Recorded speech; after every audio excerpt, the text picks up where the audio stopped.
మిత్రులకు, శ్రేయోభిలాషులకు, అలాగే ఆత్మీయులకు నమస్తే.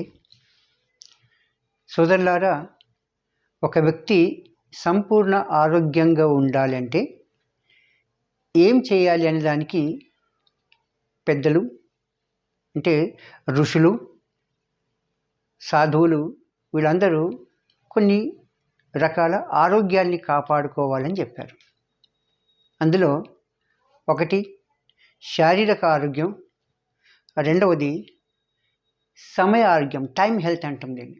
అలాగే మూడవది డబ్బు పరంగా ఆరోగ్యం, మనీ హెల్త్. అలాగే నాలుగవది సామాజిక ఆరోగ్యం, సోషల్ హెల్త్.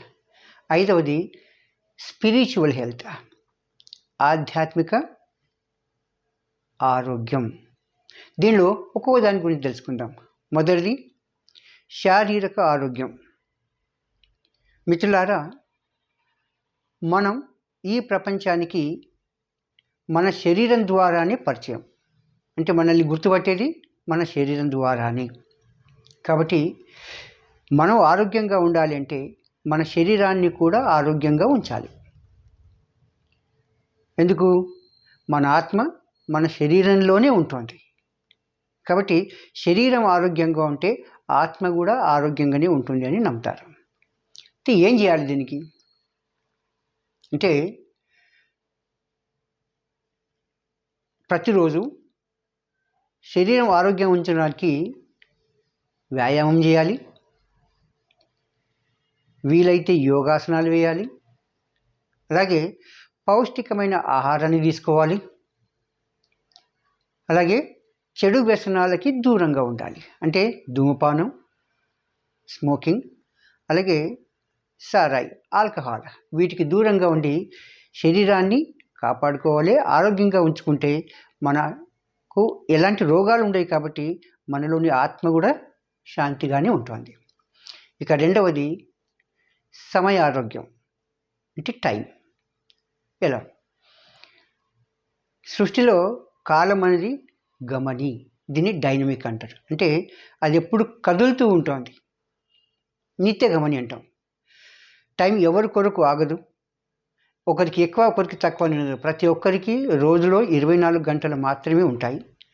దీన్ని ఎంత సక్రమంగా సద్వినియోగం చేసుకుంటే మనం మన జీవితాన్ని సుఖమయంగా సంతోషమయంగా గడపగలమని అంటారు. ఎలా? మామూలుగా అందరు చెప్తుంటారు 24 గంటల్ని 3 భాగాలుగా చేసుకోండి. 8 గంటల నిద్ర, 8 గంటల పని, మిగిలిన 8 గంటలు ఏవైతే ఉన్నాయో దానిలో రిక్రియేషన్ అనండి, చదవడం అనండి, మిత్రులతో కాలక్షేపం అనండి, ఏవైనా సరే మిగిలిన 8 గంటలు. ఈ విధంగా మన సమయాన్ని మనం సద్వినియోగం చేసుకుంటే ఎలాంటి ఒత్తిడికి గురి కాకుండా సంతోషంగా సుఖంగా ఉండగలమని చెప్పి పెద్దలు భావించారు. ఇది రెండవది. ఇక మూడవది, ఇది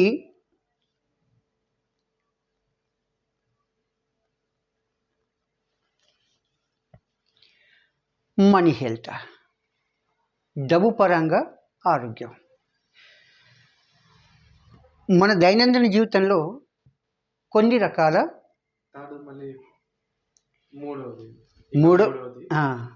ఇక మూడవది మనీ హెల్త్, డబ్బు పరంగా ఆరోగ్యం. ఇక మూడవది మనీ హెల్త్, డబ్బు పరంగా ఆరోగ్యం. ఇది ఎలా?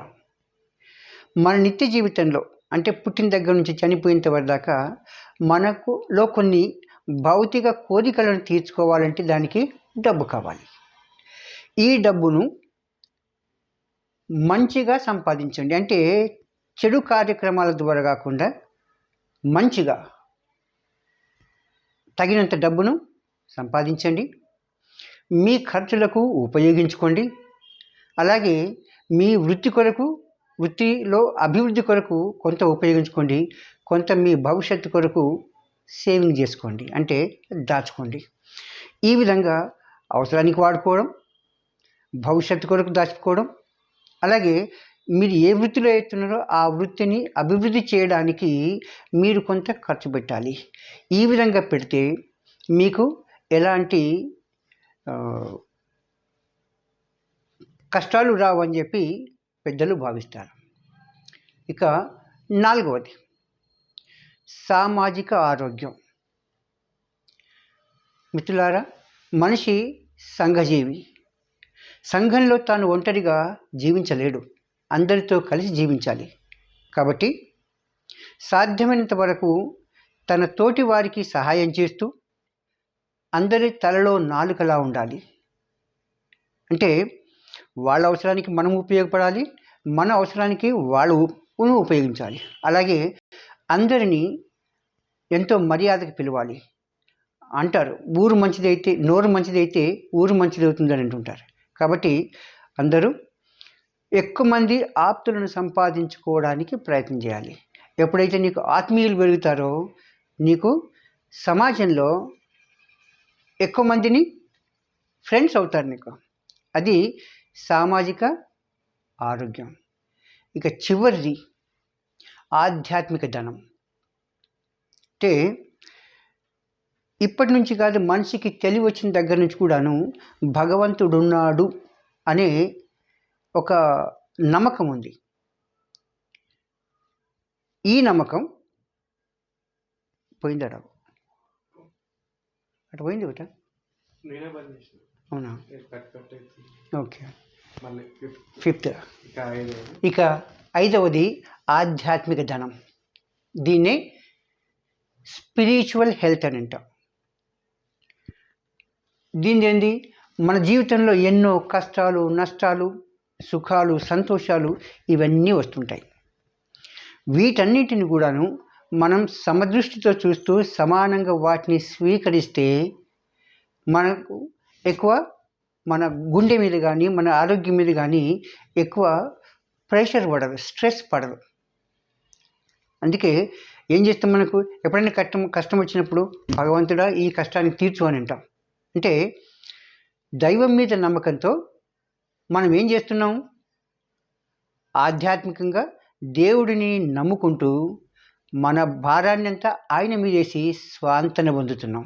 అంటే ఆధ్యాత్మిక ధనం ఏదైతే ఉందో అది మనిషి ఆత్మకి స్వాంతనిస్తోంది, అలాగే సుఖాన్ని, సంతోషాన్ని రెండింటిని కూడా ఇస్తోంది. కాబట్టి స్నేహితులారా, అందరూ కూడాను ఈ 5 రకాల ఆస్తులను సంపాదించుకోవాలని చెప్పి మిమ్మల్ని సవినయంగా కోరుతూ, మీకు ఈ వీడియో నచ్చినట్టయితే లైక్ చేయండి, షేర్ చేయండి, సబ్స్క్రైబ్ చేయండి. Thank you.